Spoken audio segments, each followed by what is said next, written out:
Well, as you saw and heard in the video, the Ebola crisis continues and the response desperately needs to be accelerated and enlarged.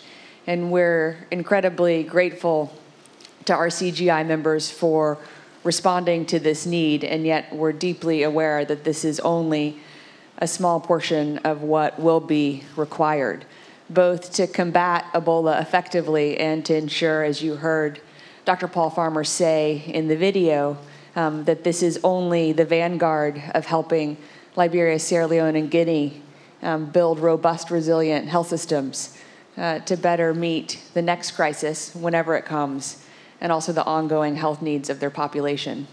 We're very excited about the 4 commitments that we'll announce now, and to do that, I'd like to invite the following to the stage.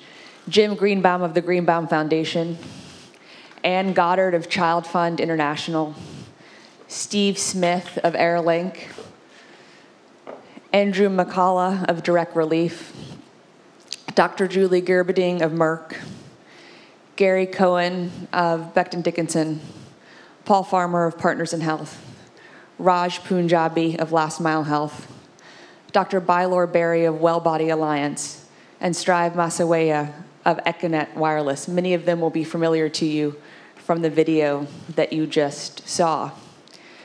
Airlink, Child Fund International, and the Greenbaum Foundation committed to create an Airlink bridge that you heard about in the video.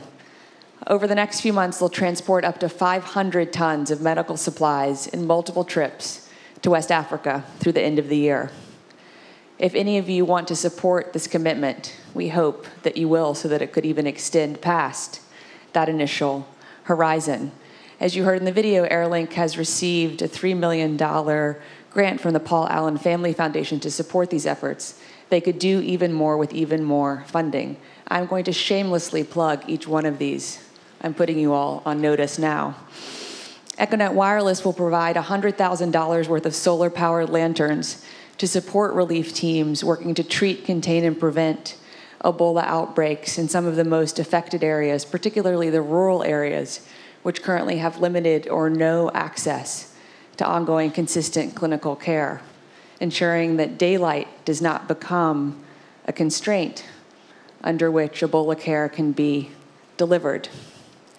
Partners in Health, Last Mile Health, Wellbody Alliance, and their partners are committing to launch a coalition to improve response efforts and to help build robust primary healthcare systems into the future.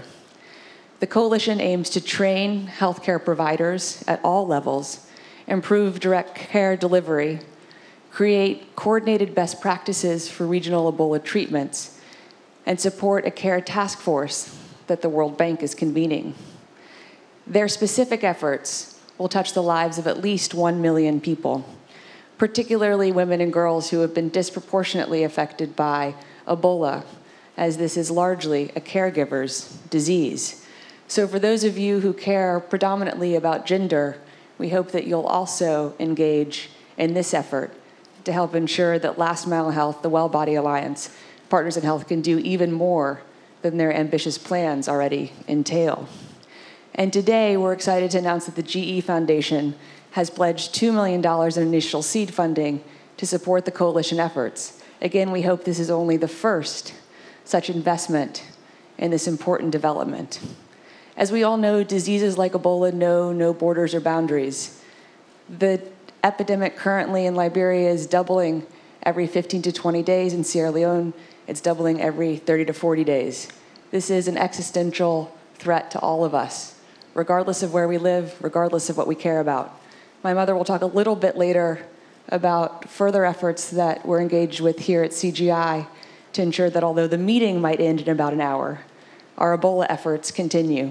We welcome any and all ideas, resource investments, suggestions, and we hope that this conversation will only further enhance the global efforts that we so desperately need. Please give everyone on the stage a round of applause for their leadership.